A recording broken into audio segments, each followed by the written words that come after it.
we have in our society do not want to own up their responsibility or be responsible of their actions, because what the president is not accepting, as my friend has said here, that he does not agree or own his own mistakes. He does not, and he do not actually take responsibility of his actions and sentiments.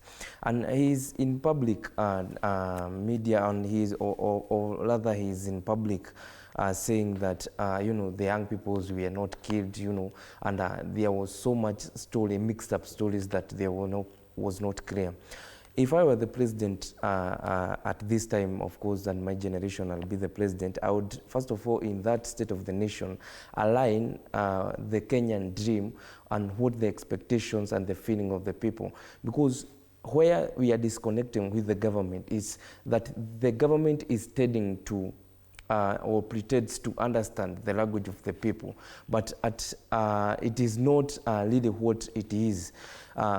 President Ruto, of course, skipping to talk about the police brutality, to talk about human rights and human freedoms, of course, freedoms and democracy that are enshrined and guaranteed in our constitution, it is very deliberate. Number one, this president did not believe in our constitution, the 2010 constitution. He never believed in it. In fact, if there is a constitution that he feels that, of course, he is not able to reach his potential of becoming maybe the Machiavellian or the authoritarian he would like, the government, our constitution does not allow him to do so. And you can see how he has treated those or the people or the groups that fight for their human rights, freedoms and democracy.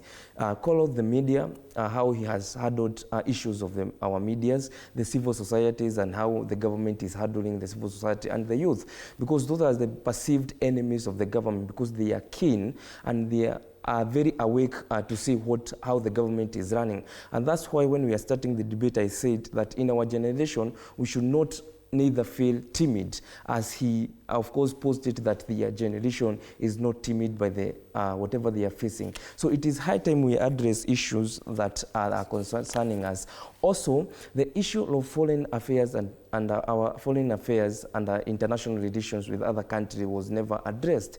You know how Kenyans have been treated, even those today we have outcry of those who have been facilitated by the government through the Kazi Maju. They are still have some worries, but the government is not issuing any address to them. I think we need to pay attention to where the Mwananchi is. I would like, before I give up to the mic, to echo on what the Eastern MPs, of course, did yesterday. Of course, Northeastern. Yeah, not the Northeastern. It is high time that we also be able to look at Kenyans and carry Kenyans as one, because we are one nation, one country. Let us stop, of course, talking about marginalized communities. Let us talk about Kenya, because we do not have to marginalize others so that we can say that from that far end, those people, they do not deserve this. But it was very reckless for an MP, of course, to echo on or think or bring an issue of seceding from Kenya. That was very reckless at such a time when we have very fragile and a geopolitical shifting economies and of course our international or rather our national security very fragile.